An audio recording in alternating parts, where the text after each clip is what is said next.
नमस्कार प्यारे विद्यार्थियों, स्वागत है आपका आपके अपने चैनल स्कूल गुरुजी में। देखिए विद्यार्थियों, आज विज्ञान विषय का जो पेपर बताने वाला हूँ, पूरा का पूरा एग्जाम पेपर है, बहुत ज़्यादा इंपॉर्टेंट होगा आपके लिए, क्योंकि हूबहू आपके एग्जाम में जो क्वेश्चन है वो इसी में से देखने को मिलेंगे। सारे प्रश्नों के मैं विद्यार्थियों उत्तर बताने वाला हूँ, सभी का पूरा मैं सोल्यूशन करवाने वाला हूँ विद्यार्थियों। ये माध्यम हिंदी का रहने वाला है। आपके विज्ञान विषय का जो पेपर है कक्षा 10 का मोस्ट एंड मोस्ट इंपॉर्टेंट है विद्यार्थियों, आपके एग्जाम में बिल्कुल पूछा जाएगा। बस आपसे रिक्वेस्ट है कि वीडियो को आप पूरा देखिए, ध्यानपूर्वक देखना है। क्या है कि मैं सभी प्रश्नों के उत्तर बताने वाला हूँ, एक ही बार में आपको पूरा का पूरा प्रश्न पत्र है वो याद हो जाएगा। ठीक है, तो शुरू करते हैं बिना टाइम वेस्ट किए आपका प्रश्न पत्र। चैनल पर नए तो चैनल को जरूर सब्सक्राइब कर लेना है। देखिए विद्यार्थियों, सबसे पहला जो प्रश्न दे रखा है कि सही विकल्प का चुनकर लिखना है, सही विकल्प का चयन करना है आपको। प्रश्न दे रखा है खाद्य पदार्थों का कार्बन डाइऑक्साइड और पानी में टूटना किस प्रकार की अभिक्रिया है, तो ये एक प्रकार की उष्मा शोषी अभिक्रिया है। ओके, उष्मा शोषी अभिक्रिया, तो ये रासायनिक समीकरण दे रखा है। दूसरे में ये किस प्रकार का है, ये एक विस्थापन अभिक्रिया है। इसमें इसमें कौन सी अभिक्रिया हो रही है, विस्थापन अभिक्रिया हो रही है। तो ध्यानपूर्वक देख लीजिए किस तरीके से हो रही है। दूसरे के बाद तीसरा प्रश्न, जल्दी जल्दी करवा रहा हूँ ताकि आपका टाइम भी वो खराब ना हो, इस वजह से करवा रहा हूँ मैं। तीसरा है कि किसी रासायनिक अभिक्रिया में भाग लेने वाले पदार्थ क्या कहलाते हैं, अभिकारक कहलाता है। ओके, H2 का योग एवं O2 का ह्रास क्या कहलाता है, अपचयन अभिक्रिया कहलाता है। जहाँ पर क्या होता है, हाइड्रोजन तो ली जाती है लेकिन ऑक्सीजन को त्यागा जाता है, तो वहाँ अपचयन अभिक्रिया होती है। हड्डियां जोड़ने के लिए प्लास्टर ऑफ चट्टाने समय किस पदार्थ का उपयोग करते हैं, तो प्लास्टर ऑफ पेरिस का उपयोग करते हैं।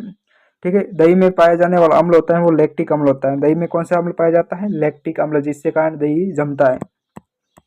ओके, उसके बाद सातवां प्रश्न देखिए। सातवां प्रश्न दे रखा है कि केक व पावरोटी बनाने में किस पदार्थ का प्रयोग होता है, तो ये प्रयोग होता है आपके उपयोग होता है बेकिंग सोडा का। ठीक है, खाने का सोडा भी कहते हैं इसे, बेकिंग सोडे को। अपच का उपचार करने के लिए निम्न में से एक औषधि का किस प्रकार की औषधि का उपयोग होता है, तो एंटासिड का उपयोग क्या होता है, एंटासिड प्रकार की जो औषधि होती है ना, उसका उपयोग है ना अपच उपचार के दौरान किया जाता है। ये ऑब्जेक्टिव टाइप के सारे क्वेश्चन थे। अब देखिए वो खाली जगह वाला है, इसके साथ मैंने आंसर भी इंक्लूड कर दिया है, ताकि क्या है कि आपको देखने से भी आपको सारे प्रश्न है वो याद हो जाए। ठीक है विद्यार्थियों, चैनल पर नए तो चैनल को जरूर सब्सक्राइब कीजिएगा। यहाँ जो खाली जगह दे रखी है, मानव शरीर में ऑक्सीजन परिवहन के लिए उत्तरदायी वर्णक होता है वो हीमोग्लोबिन होता है। क्या होता है, जिसके कारण क्या रक्त है वो लाल होता है हमारा। ठीक है, हीमोग्लोबिन के कारण। पादपों में जल का संवहन किसके कारण होता है, जाइलम के द्वारा। और जो भोजन का जो संवहन होता है भोजन का, वो फ्लोएम के द्वारा होता है, और जल का जाइलम के द्वारा। तीसरा है कपाल तंत्रिका और मेरु तंत्रिकाओं से मिलकर तंत्रिका तंत्र का निर्माण होता है। किस प्रकार की तंत्रिका तंत्र का निर्माण होता है, कमेंट बॉक्स में जरूर बताइए। कितना आता है आपको, कितना नहीं आता है, इससे पता चल जाएगी कि आपकी तैयारी कितनी अच्छी है। ठीक है, अग्नाशय से निकलने वाले प्रोटीन पाचक विकर का नाम क्या होता है, ट्रिप्सिन, जिसे क्या कहते हैं, ट्रिप्सिन कहते हैं, जो अग्नाशय से निकलने वाला होता है।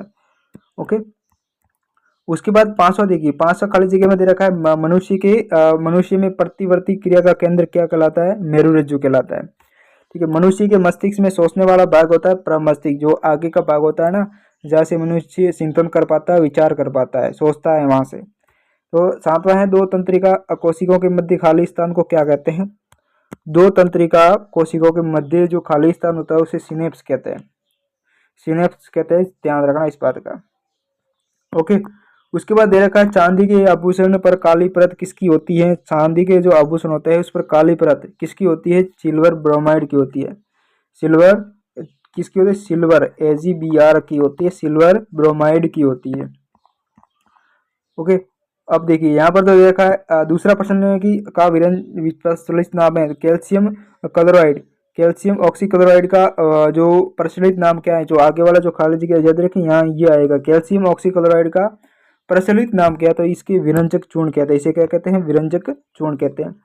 तीसरा है किस धमनी में ऑक्सीजनीकृत रुधिर प्रवाहित होता है, तो महाधमनी में। मानव उत्सर्जन तंत्र की कार्यात्मक इकाई वो नेफ्रॉन कहलाती है। और किस हार्मोन की कमी से मधुमेह रोग होता है, इंसुलिन हार्मोन की कमी से मधुमेह रोग होता है। छठा है एक आपतित किरण समतल दर्पण पर 30 डिग्री कोण बनाती है, आपतन कोण, तो वो परावर्तन कोण का मान क्या होगा। देखिए इस बात का ध्यान रखना, जो जो आपतन कोण होता है ना, जैसे मान लो कोई समतल किरण, समतल दर्पण है, ये मान लो मैं आपको बता के समझा रहा हूँ, ये समतल दर्पण है। तो यहाँ जो मान लो कि कोई आपतित किरण है, जैसे ये आपतित किरण है, ओके, 30 डिग्री का कोण बना रही है यहाँ पर। ओके, तो ये जब परावर्तित होगी, ये दर्पण से टकरा कर वापस परावर्तित होती है ना, तो ये यहाँ पे भी 30 डिग्री का कोण बनाएगी। तो जो दे रखा है ना, जो आपतित किरण है वो परावर्तित किरण के बराबर होती है। तो इस बात का आपको ध्यान रखना है, विशेष ध्यान रखना है। तीसरा हो गया, तीसरे में। और उसके बाद सातवां है, प्रिज्म के दो फलकों के बीच का कोण क्या कहलाता है? प्रिज्म कोण कहलाता है। ये बहुत आसान है। तीसरा प्रश्न पूरा का पूरा हो गया, एक वाक्य में उत्तर देना था, जो कि मैंने बता दिया। ठीक है विद्यार्थियों, रिक्वेस्ट है पूरा बताने वाला हूँ, सारे प्रश्न ऐसे बताने वाला हूँ जो हुबहू आपके एग्जाम में देखने को मिलेंगे, ताकि क्या है कि बाकी विद्यार्थियों से आपका स्कोर है वो बेहतर रहे। ठीक है, तो आप वीडियो को आप पूरा देखिएगा, क्या कि हमारी मेहनत बेकार न जाए और आपका भी समय खराब न हो, कम समय में आपका स्कोर वो बेहतरीन रहे। खाली जगह अब देखिए, जोड़ी मिलान करना है नेत्र रोग। नेत्र रोग जहाँ धुंधला दिखाई देता है। टिंडल प्रभाव का अर्थ क्या होगा? ये घने जंगल के वितान से सूर्य का प्रकाश गुणना। आकाश का रंग नीला क्यों दिखाई देता है? प्रकिरण के कारण होता है। तारों का टिमटिमाना ये वायुमंडलीय अपवर्तन के कारण होता है। और जो स्पेक्ट्रम होता है ना, ये इंद्रधनुष का कारण होता है। और उत्तल लेंस वो बीच में मोटा होता है, किनारों पर पतला होता है। एक सरल रेखीय पथ है, वो प्रकाश की किरण है वो एक सरल रेखा में चलती है। और डायोप्टर है वो लेंस की क्षमता मापता है। डायोप्टर है वो लेंस की क्षमता मापता है। मैंने जल्दी जल्दी आपको फास्ट तरीके से, बेहतरीन तरीके से आपको बता दिया। इससे बाहर एक भी प्रश्न नहीं पूछा जाएगा। अब 500 आगे वाला एक प्रश्न है वो बहुत बड़े प्रश्न है, लघुतात्मक और निबंधात्मक। इसमें आपको ही करना पड़ेगा, सारे प्रश्न आपको ही सॉल्यूशन करने पड़ेंगे, याद करने पड़ेंगे। अगर आप बेहतरीन परिणाम प्राप्त करना चाहते हैं तो विद्यार्थियों ये तैयार करके ही जाओगे, क्यों अगर नहीं करके तो नुकसान आपका ही। विद्यार्थियों, मेरा काम है आपको सिर्फ बताना कि कौन कौन से एग्जाम में पूछे जाएंगे। अब देखिए, श्वसन को ऊष्मा से भी विक्रिया क्यों कहते हैं? और ये सारे के सारे आगे वाले जो क्वेश्चन है वो सभी अथवा में पूछे जाएंगे, इस बात का ध्यान रखना। दोनों में से कोई एक करना है तो आपको क्या करना है, दोनों ही तैयार करके जाना है एग्जाम में। दोनों अभी जो है तैयार करने हैं वो दोनों ही करने हैं, और एग्जाम में दोनों में से एक 100% पूछा जाएगा। 6वां प्रश्न ये रहा।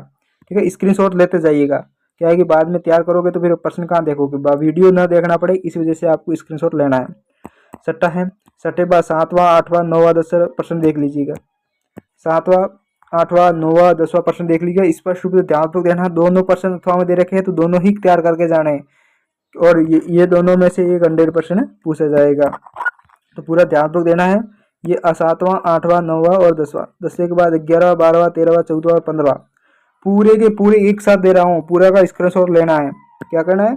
11वां 12वां 13वां 14वां और 15वां, इसमें आपको तो सभी का स्क्रीनशॉट ले लिया होगा। ठीक है, बहुत आसान है ये, बहुत ज़्यादा हार्ड नहीं आएंगे। ज़्यादा जो प्रश्न है वो विद्यार्थियों को हार्ड नहीं आएंगे, बहुत आसान रहेंगे। तो आप एक ही बार में अगर आप याद करो तो याद हो जाएगा, फिर एग्जाम देने सीधे चले जाना। ठीक है, ये 11 12 13 14 15 हो गया। 15वें के बाद आपका 16वां 17वां, ये 16वां और 17वां, ये रहा जो वियोजन प्रतिक्रिया किसे कहते हैं? भौतिक परिवर्तन। किसी भौतिक परिवर्तन बहुत आसान है ये, इतने रेडॉक्स प्रतिक्रिया क्या है ये स्क्रीनशॉट ले लेना। इसका स्क्रीनशॉट लेने के बाद अभी जो अंतिम वाले जो सारे क्वेश्चन देख लीजिएगा, 18वां 19वां 20वां 21वां और 22वां, ये रहा सारे के सारे प्रश्न आपको मिल गए। और इस मैं बता रहा हूँ ना, यही आपके एग्जाम में इन्हीं से 12 एक भी प्रश्न नहीं आ जाएगा, मैं बता रहा हूँ विद्यार्थियों, क्योंकि हमारा अनुभव है, हर साल जो हर बार क्वेश्चन पेपर आपके लिए सॉल्यूशन करवाए जाते हैं तो उन्हीं में से पूछे जाते हैं एग्जाम में। तो ये हमारा अनुभव है, हम बता रहे हैं वही पूछे जाएंगे, तो इस बार एक भी प्रश्न नहीं जाएगा, तैयार करके ही जाना। ठीक है, और उम्मीद करता हूँ आपने स्क्रीनशॉट ले लिया होगा, वीडियो को लास्ट तक देखा होगा। चैनल पर नहीं तो विद्यार्थियों चैनल को जरूर सब्सक्राइब कीजिएगा। मिलते हैं अगले वीडियो में। बाकी सारे सब्जेक्ट पेपर ऑलरेडी मैंने अपलोड कर दिए हैं, वो भी देख लीजिएगा। ओके।